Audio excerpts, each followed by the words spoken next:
Hello, and welcome back to KimTalks. I'm your host, Kim Hayden, and I'm so grateful that you're taking time to share your busy life and listen in to what our amazing women have to say.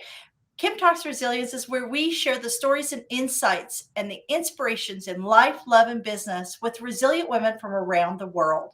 Just so you know, you can pop over to our store at queenofresilience.shop. Just shop around, take a look. It's a lot of fun in there, a little bit of sass, I have to say, but help support the show itself. Just shop at queenofresilience.shop.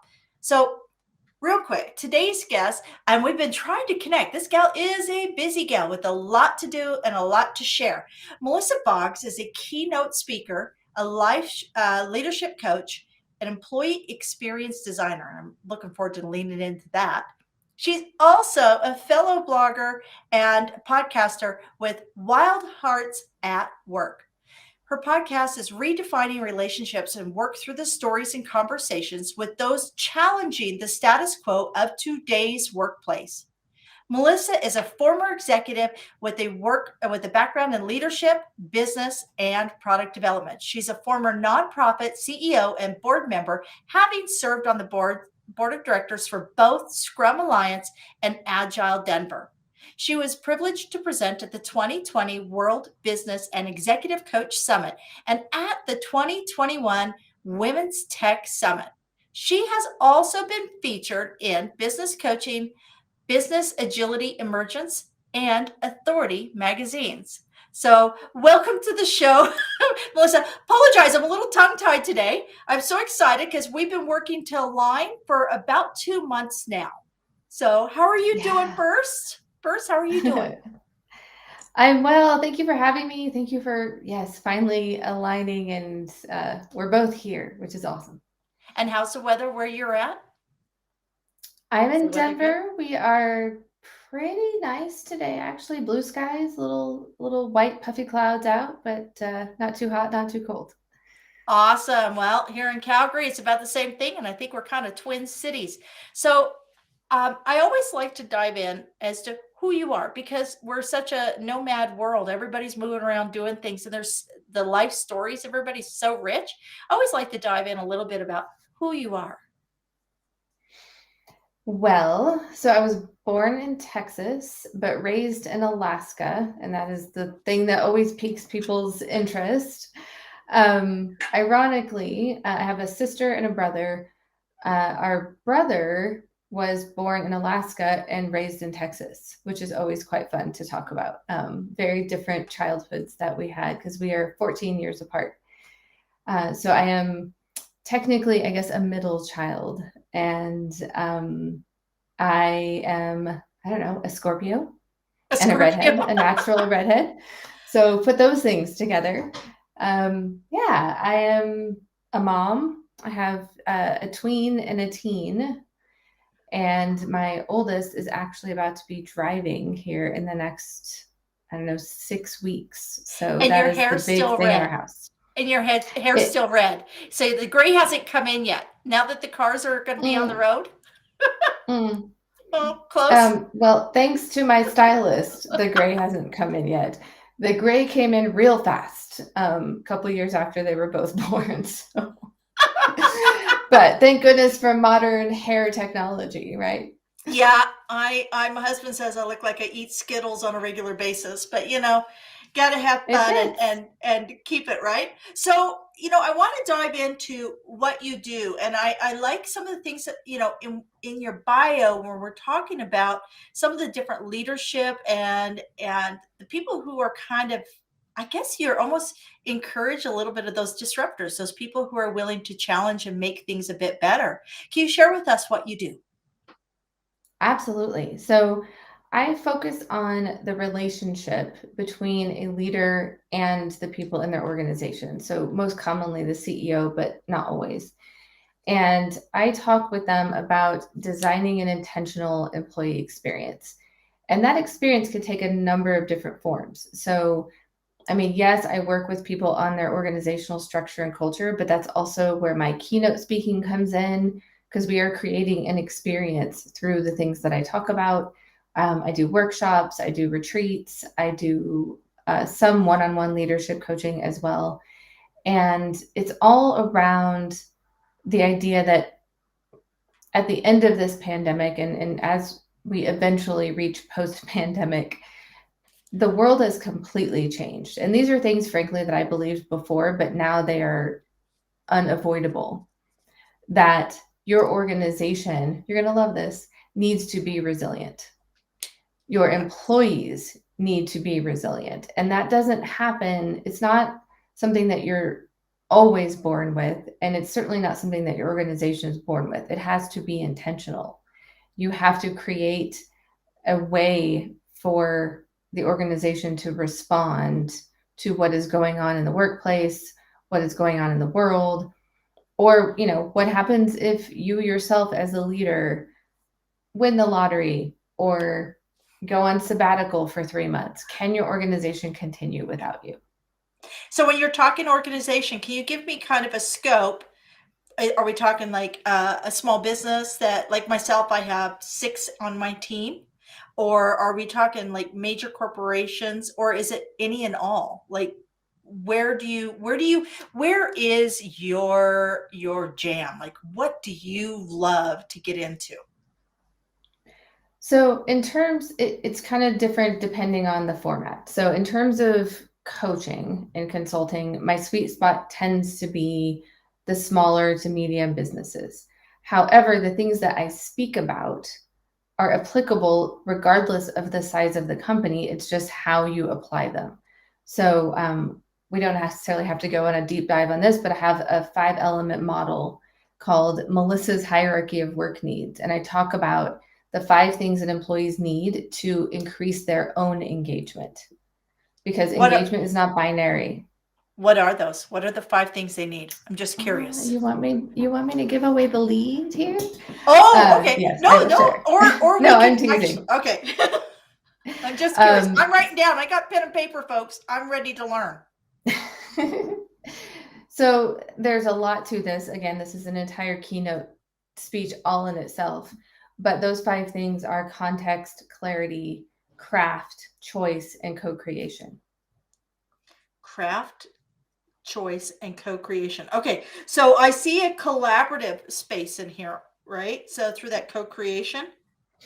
Mm-hmm. And okay, so all the C's, that's awesome. That's awesome. I love when things have like, they all line up, right? It's like the Chanel version of higher learning. So when you go into a company and you're walking in, what are some of the key indicators that people will go, we got to call Melissa? What are some things that they're seeing within their company that they've got to call you? So I love when people are actually proactive and they're not looking for negative symptoms. So it actually might be the leader themselves saying, I recognize that the world has changed and I want to proactively design my organization in a way that it can, I'm really not pandering, that it can be resilient, that it can be agile, that it can be a place where people are thriving and fulfilled in their work every day. So that's what I prefer. Now, there are cases where someone will call me because they have high turnover. They were impacted by the Great Resignation. And I'll point out, we're actually in like wave 2 of the Great Resignation at this point. There are people who left the first job at the beginning of their resignation, went to a new company. And if those companies are not living up to the values that they purport, they're leaving the second company too. And so we are no longer in a place where we can just blow smoke at people. We actually have to show up as the organization that we claim to be. Absolutely. And organizations, correct me if I'm wrong on this, but organizations with the limited pool of employees, with more and more people that we're seeing, all these like looking and hiring, you better really show up. You need to be agile. You need to be able to listen. So, one of my employees just literally moved across country. I prefer to work together. However, the reality is she's already trained in a very critical position. So Do I figure out how to change the way I interact so the job still gets done? Or do I look for somebody and go back to square one? What's going to cost me more time? What's going to be more painful for me? I miss having coffee and tea with her, but at the end of the day, I guess we could do that through Zoom. So, what are some of the things that the pain points that you're seeing employers facing in this new world? Because really, the good employees are the ones who are kind of driving the bus right now. 100%. And I think pain point one is the leaders who are not recognizing that, right? The leaders who are sitting in their presumed position of power from pre-pandemic. That was a lot of P's all at once. Presuming that they can just continue on the way that they had before.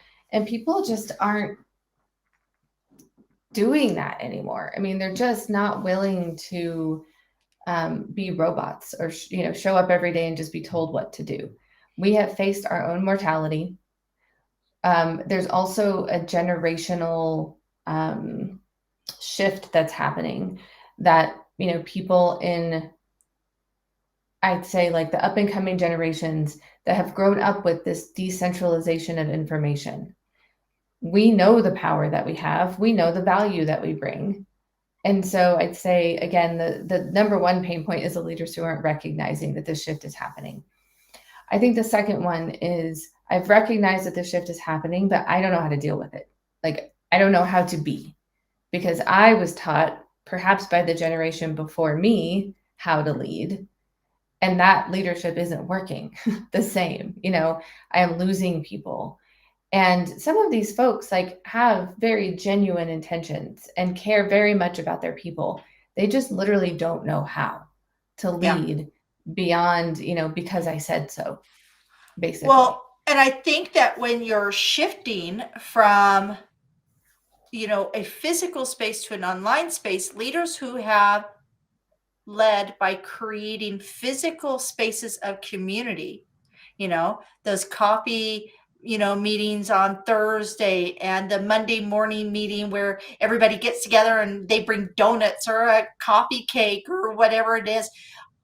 I find that there's a real challenge in how do I transition what I valued in the company as engagement into the online offering, because I think more and more people are going to say, you know what, I'm not working anywhere for 5 days a week. I'd like to do 3 days a week and be mobile 2 days a week. And, this is what I've been seeing. What are some solutions for those leaders when the coffee mornings and the employee luncheon is no longer an option? So I have kind of a short-term solution, and then I just want to acknowledge I don't think we know yet. So my short, it's like dealing with toddlers right now, right? Toddlers, we never know what they're going to end up being like. It's toddlers and technology will always be changing on you, and yeah. But I'm sorry, I interrupted. You keep going. What is the short term? That's fine. Well, no, let's go there first, since you sort of opened that door. I think we don't know, because all we have done so far is try to survive in remote work. The feeling was always that we're going to go back. So we're just going to Band-Aid for the last 2 years, right? Like, there have been some incredible tools that have come out and some people who have really, dove deep into remote work. But for the most part, I think as a society, we have just focused on, let's get through this until we get back to the office. And by we, I actually mean the leaders, because many of the employees are like, this is actually working. I'm getting my work done. I'm not commuting every day. I get to have lunch with my kids. While the leaders were waiting with bated breath to go back, the employees were starting to recognize that this does work. So my long-term, I think we don't have a solution yet, is we still have to get past this mindset of just surviving. And when we start to think about okay, this is here to stay and this shift is starting to happen, how do we make this the most incredible experience it can be? And not, we're going to go back in 3 weeks, that's when I think we're going to come up with just truly innovative solutions. But I don't think we're there yet. I think we're still going, oh, wait, we're not going back. And we're all really tired. Like there's a fatigue, right, that is still existent from the pandemic. So I think when the world resets, if it does, we'll start to think about that. Now, in the short term, I do see a lot of people creating these intentional coming together experiences when and if it is safe and healthy to do so, where, I can't give you, I'm not going to do the coffee every day, but once a quarter, I'm going to bring together this group. And the thing that I love that I am seeing as I'm being asked to do some of these retreats is I actually don't want to focus a whole lot on work while we're together. This is what I'm hearing from these leaders. Yes, maybe we need to do a little bit of, strategic planning, but I would like to use this time to listen to my employees and to connect with them. So what kind of activities can we do in this retreat that would help bring us together, that would allow us to have some fun together? Because these leaders are recognizing like the work, quote unquote, can get done virtually. What is hard to do is, as you said, come together socially and as a community. It's possible. But by having these like intentional, maybe quarterly get-togethers, we're connecting as humans, and we take that, and that can last for a few weeks, and then we do it again. Well, and we saw things pop up about halfway through the pandemic. Like Starbucks got really smart. You can, as an employer, you can purchase a Starbucks card for $150. You send out that link to everybody and say, "Go get a latte on me," right? And you can do a lot of cool things internally. So, and one of the things that I've seen internally come up as of recent, which is really cool, and I'm going to get you to weigh in on this, and then I want to find out about your podcast, is podcasting. We're seeing more and more mid-size and larger scale corporations or businesses that are having internal podcasts so they can get all the communication out there, what's new, what's happening. And they're also able to do like employee profiles. Like, we want to say Barb over in Seattle, she's awesome. Guess what she did this week? She found a solution. Good on you, Barb. Can Barb likes ice cream and walks on the beach with her dog, right? So you get these opportunities to actually stay connected, but it's very intentional. And that's one of the things I think that I really like about this world that we're moving into. Everything is very intentional. It truly is the age of knowledge. Speaking of knowledge, tell me a little bit before we dive into your why. Tell me a little bit about what your podcasts. Share with me. Happy to. So I'm a little bit of a corporate rebel. We haven't talked about this too much yet, but probably will. I believe that the ways of working that we have now are going to be entirely different 10 years from now. But 5 years ago, when I was saying that exact same thing, I would have people say to me, well, that's nice in theory, but in the real world, ... right? And what do you actually say to that? Like when someone is saying that, they're basically saying, I don't believe that that's possible. And so I started the podcast generally as a response to that.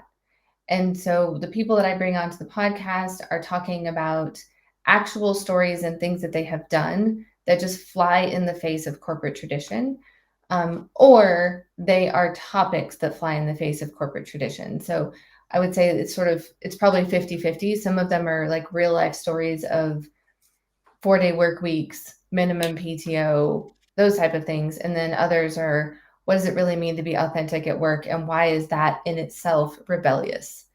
And it's been so much fun. The thing that I did not count on is wanting to be best friends with every guest that I brought on my show. Because when you do a values-driven podcast like that, everyone who comes on are like, yes, that. So it's been incredibly fun. I just wrapped up season 2. I basically run the podcast on the same schedule as my kids' school year. And so I take off the summers and I take off, kind of like Thanksgiving, Christmas time. But it's been incredible, and I've seen just incredible support for such a niche podcast. Like I am very aware that, for now, my audience is small. I think it will get bigger as time goes on and we get further and further away from the pandemic. Absolutely. So, and I can think of like 3 or 4 different, different kind of verticals within the corporate world that would respond directly to, what you're offering, because, we have all these podcasts that are around entrepreneurship or small business or leaders, speakers, coaches, but what about the people who are keeping the lights on at the companies that serve us?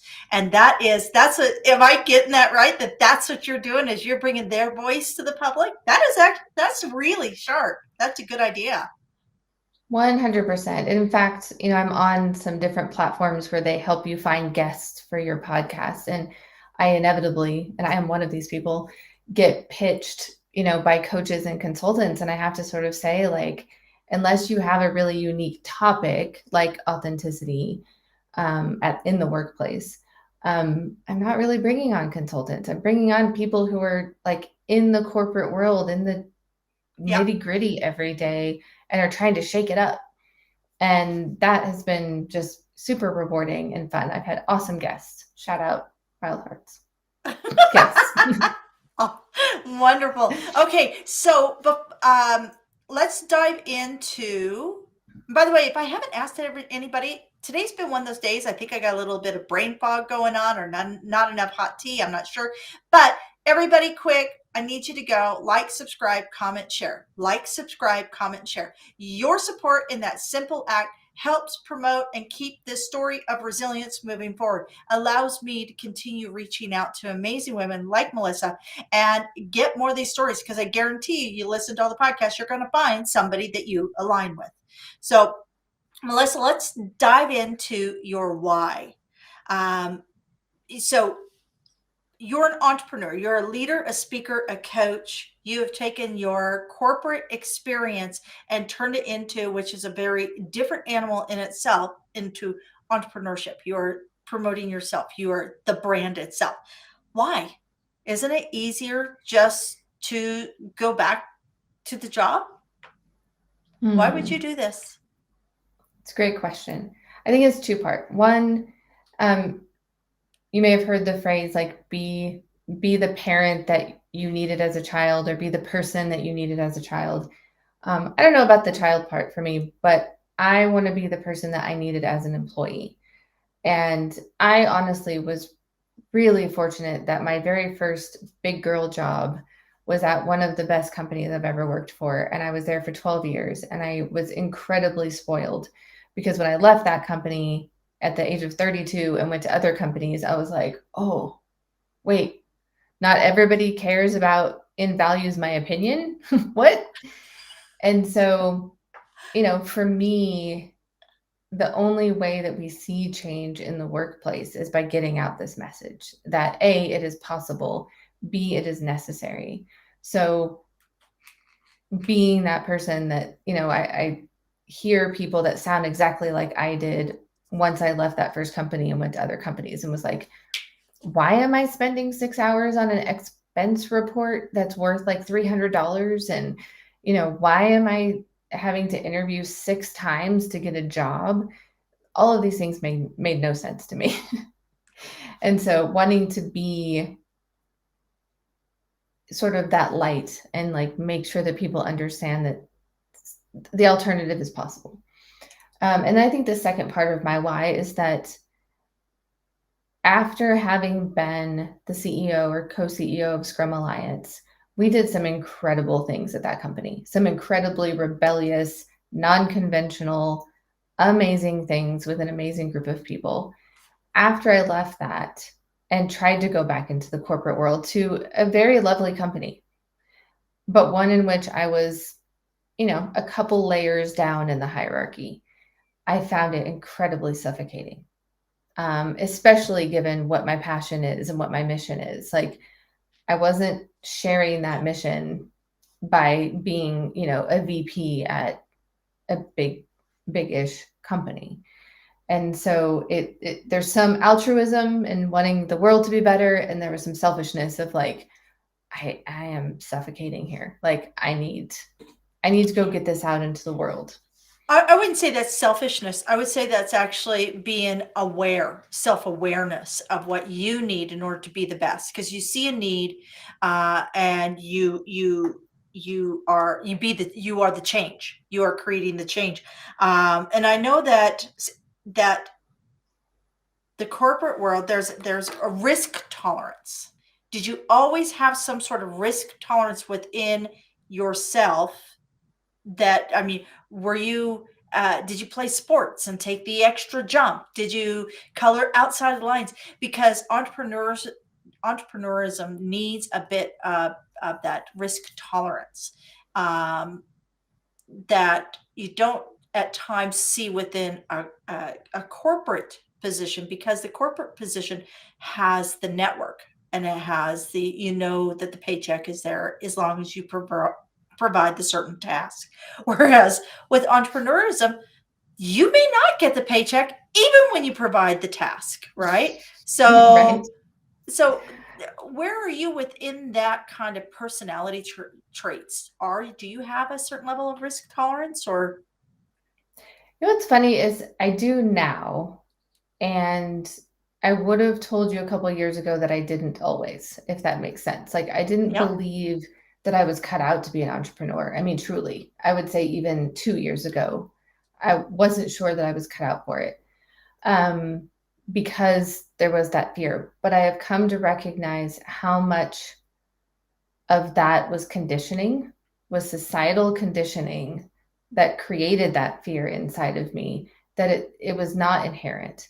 And I do look back, I was a springboard diver in high school.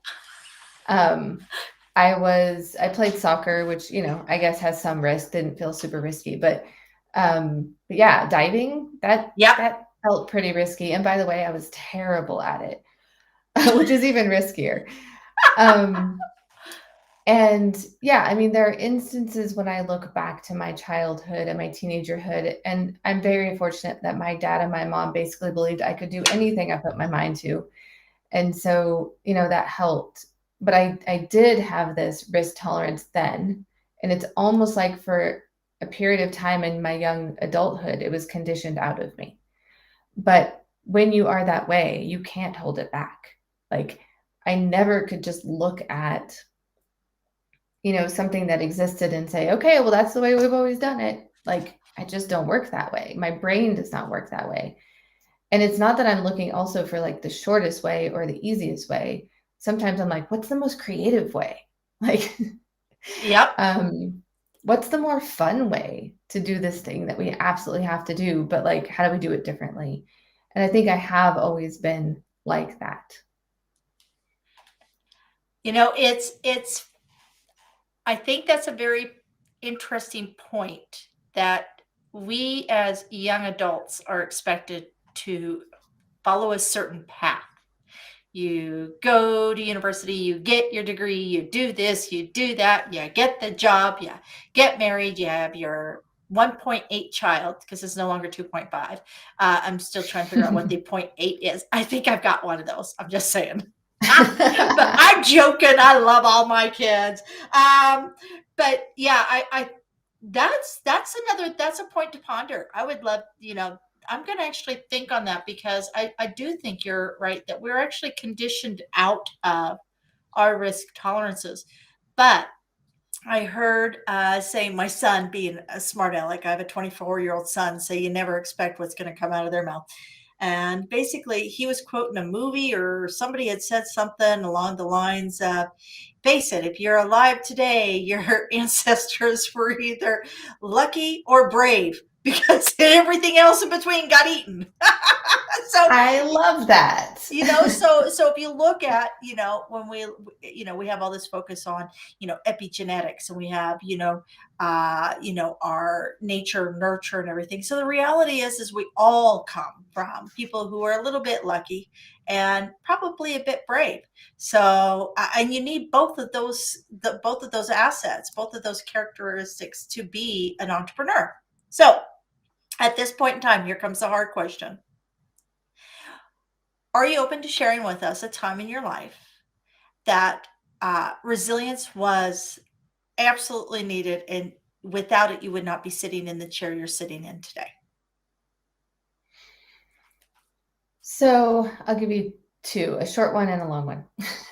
The short one is being someone with the brain that I have, the brain that does not accept everything around me. Constantly being the what if person or the why person has required incredible resilience throughout my life. I have constantly been in societal and cultural situations where I kind of felt like I don't know, the outlier, the one who, like, am I crazy? Am I crazy for thinking I don't have to do this? And sometimes that gets really hard and hurtful and difficult to manage. So that's my sort of always answer. And then specifically, being a woman who was in leadership positions, specifically in tech, that is a male dominated society culture. I mean, there's a very long time that I thought I didn't experience sexism at all. And then I began to recognize that some of that sexism was actually inside of me too, that I was just accepting how people treated me, or I didn't recognize, like, why am I always called on to be the note taker in a meeting? It's because you have nice handwriting. That's convenient. And so, that was always true. There did come a time when I was in a leadership position where my partner was a male who was older than me.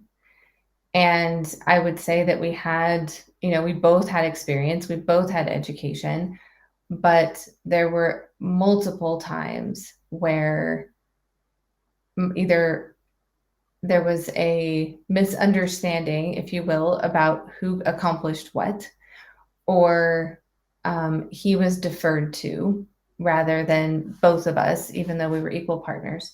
And I'm not saying that he had any fault in this. In fact, I would say that there were definitely times where he stood up and was like, hey, like, but societally, people deferred to him because he was older. He was, a middle-aged white man. And you can't really tell here, but I'm 5 foot tall. I even look like a teenager in some cases. Like, I'm not a big person. I'm not a loud person. And I'm a woman. And so that was a very difficult, and then to struggle with, well, why do I need credit for things? Like, why does it matter? Shouldn't I be grateful to be in the background? And no, I did some really important stuff. I did some really, like, valuable things in my role. And I didn't, I wasn't looking to be famous, but I deserved to be recognized for the work that I was doing. And so I really had to come to terms with that. I had to learn how to speak up when it was important. And then, what battles do I not want to necessarily fight? But ultimately, there were definitely moments that I could have been like, I'm never going to be a leader again. Because what's the point? Like, all of my work is going to be credited to other people. I'm going to be questioned. I mean, I have an MBA. Like, I wasn't lacking in education or experience. But I'm a petite, relatively quiet woman, like, in a group setting. And so, yeah, I mean, that was very difficult. It was difficult to recognize where I didn't understand before that I had been discriminated against. And then now it's happening and I can't not see it. What am I going to do with this? But I honestly feel like I am better for it. I have, I know what my voice is. I have found my voice and I am in a much better place. And you're able to take this experience and insight, and I bet you're able to spot it when this type of thing is going on. You're able to spot it in other companies and organizations. When you go in, you're able to see the challenges, and because there's a lot of people, I think that this goes on, right? Because the squeaky wheel gets the grease, and you weren't being the squeaky wheel. You were, this very compliant, smaller stature individual that they could kind of just, everything goes over your head and they just do what they need to do to look as big as possible and do all those things. And the reality is that somebody needs to stick up for all the people who are just trying to be the nice person at work and to do a really good job, you know? And there's nothing wrong with doing a good job. There's nothing wrong with being a team player. I mean, like in your 5 things, having that clarity and having that co-work space and bringing all those together is so important. And isn't it nicer to do when people are getting recognized and appreciated for what they do? Yeah. I will say, yes, I recognize it. And I also recognize allyship differently now. I'll be very quick with this story, but I just have to say part of the reason that I didn't recognize it in the past when I was younger is I actually worked with the same group of men at actually 2 different companies. We kind of all stuck together. And in retrospect, they allied for me. I don't even know if that's a verb, but they did all the time. And so I never recognized it because they were the ones going, hey, Melissa was talking, like, let her finish. Little things like that I look back, I'm like, oh, that it was happening. It's just that I was very fortunate to have people around me. The other piece is when all of that was happening in the story that I described first, I actually had a dear friend say, if you're feeling selfish about using your voice or, demanding the respect that you've earned, remember that there are women or young ladies that are looking at you. You are in a leadership position. So don't do it for yourself. If you can't bring yourself to do it for yourself, do it for them because you are now an example and a role model. And that was really helpful to me too, because maybe if I had, had to do it for me, I would have talked myself out of it. But knowing that, yeah, like I want my daughter who's almost 16 to get the credit she deserves, that she's earned, and not be quiet and sit back, which she absolutely would not because she is strong as hell. So yeah. And I think it's stories like these that allows others to hear, I'm not alone. Oh, wow, she just said my story. And I think that you're absolutely correct.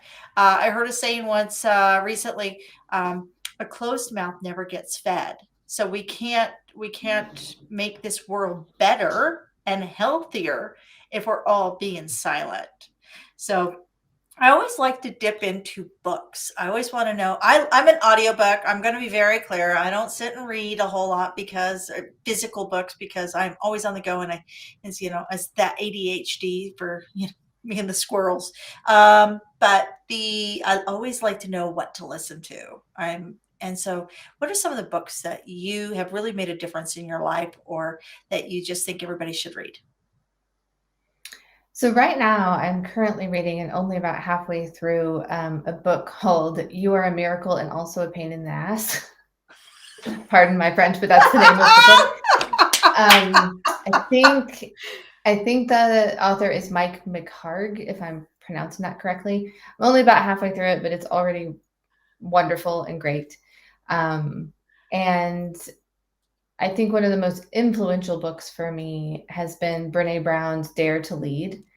I love Brene's books, all of them, but this one in particular, not only did I read the book, but then I ended up going to the class twice. So there's a class that she certifies people to teach, and I went to a public class, and then I actually brought it in for our whole company to do together when I was at Scrum Alliance, because it's super practical, but doesn't ignore the emotions that are present. She's ace at identifying emotions and identifying how to respond to emotion. And so I love that book. It's like dog-eared and highlighted, and my copy is a mess, but perfect for me. So yeah, that's another one that I just love. Yeah, Brene is absolutely. I love the whole talk around releasing the shame because I find it very fascinating. The longer we stay within a subjugated space be it at work where people are talking over our heads or not acknowledging, then it's harder and harder to get out of it, because there is this piece of shame that maybe I accepted something I shouldn't have. I should have spoke up. Everybody else is speaking up. Why didn't I say something? So the thing I love, I think the biggest thing is Brene really talks about, giving yourself some patience and some, understanding and some grace in all that you do. So before we check out, I want to be sure that we have the right way to get a hold of you, to follow you, to engage you. Awesome. So my website is just melissaboggs.com. You can learn about my speaking and consulting services there. I am pretty active on LinkedIn and on Twitter, and always open to people reaching out and connecting with me there. And my email is on the screen, melissa@melissaboggs.com. Wonderful. Oh, and yes, the podcast, please. Yes. Wild Hearts at Work podcast on all the platforms, Spotify, Apple. Like, share, follow the podcast.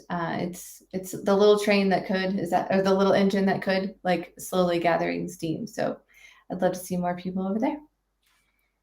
Excellent. Okay, so we always close out the show with a quote, be it one that your mother shared, one that you read, but something that inspires you. So let's go with Brene. And I'm actually, look at this. I'm going to move here real quick. It's actually on my whiteboard. It's going to be, it's not backwards. Strong back, soft front, wild heart. This is one of Brene's quotes, and I probably will get this as a tattoo one day. Also, obviously, where Wild Hearts at Work came from. So perfect. Oh, speaking of tattoos, resilience. Hey. Every day, every time I write anything, anytime I open up my computer, every time I put my clothes on, it's on my right hand, right in front. So now you know a great place for your tattoo. I'm looking forward to seeing it. Is there anything else is there any question I could have asked that you'd like to have asked, or anything else that you'd like to share? What would you? No, I think you asked excellent questions. Man, I wish I was prepared for that one. No, you covered it. Yeah. Awesome. You covered it. So real quick, folks, 5 things. So contact, clarity, craft, co-work, and what was the 5th? It's context, clarity, craft, choice, and co-creation. Choice. I forgot the choice, folks. So remember, everything you do, speaking of choice, you're given a challenge, you create your choice, so you have the consequence that you want. And I would say a good choice is to reach out to Melissa if you're building a business and set it up the right way from the beginning. So again, folks, if you find that your resiliency is lagging, you need a little bit of, that little oomph, a little bit of support in there. Be sure to listen and lean into our resilient community. And by the way, we have a new magazine that you can get totally free of charge. Go to resilientgift.com and get your magazine. So until next time, please do like, subscribe, comment, share, give Melissa a follow, check her out, and you know what? Be resilient.